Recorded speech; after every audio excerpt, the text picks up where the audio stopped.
Brook East Africa ambao wameweza kutusaidia na tanks.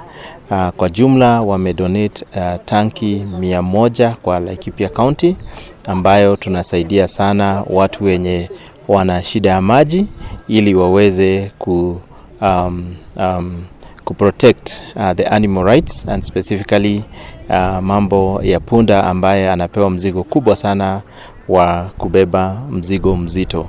So siku ya leo tuko hapa kusherehekea kwa sababu mashule jumla ya 20 na makanisa watapata maji na wataweza kupunguza mzigo ambao punda anapewa wa kubeba maji, na huu mradi umefadhiliwa na shirika la Brook East Africa na Laikipia County Development Authority. Niko hapa siku ya leo ili kupokea tanks ambazo tumepewa, na hizi tanks tunashukuru sana kwa sababu zimekuja wakati ambapo tunazihitaji sana. Tukitazamia kwamba shuleni hatuna maji yale ambayo ni ya mfereji yanapatikana kila wakati.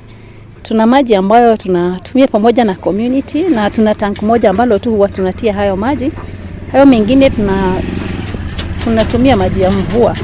Na hili tank limekuja wakati ambapo tumepata mabati mapya na litasaidia kuweza harvest yale maji. We appreciate the donation of the tanks that have been given, and we want to continue to encourage our teachers within their schools to embrace agriculture as a way to subsidize the meals that they will receive from the government and also the meals that they will receive in other places. We encourage them to use smart irrigation practices and smart water conservation practices to ensure that these tanks are not just used badly. We want to encourage them to use them wisely and prudently. Oh, yeah!